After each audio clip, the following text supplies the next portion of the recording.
Bon, aujourd'hui, on va faire une petite vidéo rapide sur le HMC 5883L de Honeywell, qui est un compas magnétique 3 axes. On lit le data dans le HMC 5883L via I2C. Il faut noter qu'il fonctionne dans le mode 100 kHz autant que le mode 400 kHz. On lit le data dedans à l'adresse 3D EXA. Et puis on écrit la configuration à l'adresse 3C EXA. L'alimentation du chip peut être faite de n'importe quoi de 2.5 à 3.3 volts. Puis sur le petit board qu'on voit là, juste à droite du chip, on voit un autre petit chip de 3 pins, c'est un voltage regulator 3.3 volts. Ce qui fait que sur le petit module qui est présent là, on peut l'alimenter aussi en 5 volts vu qu'il y a un voltage regulator à même. Donc, il y a un A to D 12 bits dedans. Donc, on peut lire les valeurs quand on lit cru. 04095. Regardez le datasheet là, puis on a une précision de 2 degrés. Ce qui est correct là. Enfin, dans les 3 mots de configuration, on a 2 bits pour configurer le filtrage, soit l'average, qui peut être donc 2 bits 4 choix.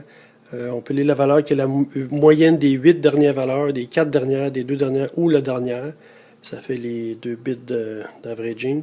Il y a 3 bits aussi pour ajouter le data rate là, de lecture dessus, qui est variable de 0.75 Hz à 160 Hz. 3 bits donc 8 choix entre les deux extrêmes que je viens de mentionner. Il y a 2 bits de mode pour le mode continu et le mode single measurement, mesure unique. Il y a aussi un mode kill idle, là, on va rechercher les derniers bits du deuxième bit. Puis il y a 3 bits de gain pour mesurer 8 choix de 0.88 Gauss à 8 Gauss avec 6 intermédiaires pour 8 valeurs différentes de gain.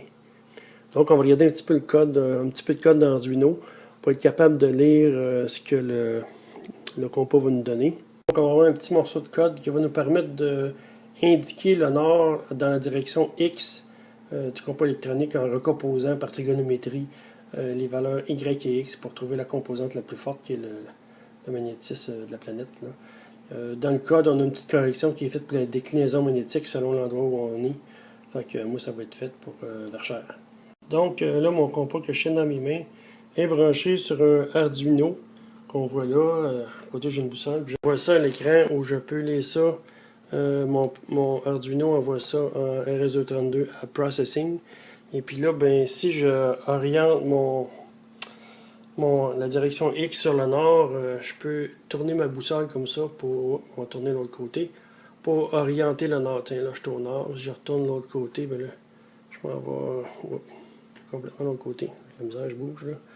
Fait que là, je suis pas capable d'être assez loin pour voir à la fois le PC et ma main. Enfin, on comprend le principe là. J'essaie d'orienter sur le nord la petite boussole que j'ai faite avec Processing. Donc, c'est pas mal ça qui est ça. Beau petit chip qui fonctionne bien. Très sensible au bruit, par exemple. Mon environnement est très très bruyant. À côté, j'ai 2 actuateurs, 4 servomoteurs, un power supply, 10 speakers de haut-parleurs, un environnement très bruyant. Je viens de passer un tournevis à côté, puis on peut voir, on peut pas voir, je peux pas faire les deux en même temps. Je viens de passer un tournevis à côté, puis je suis capable de faire varier la valeur de quasiment 90 degrés facile. Là. Fait que faut être comme dehors pour que ça marche bien dans un environnement magnétiquement clean.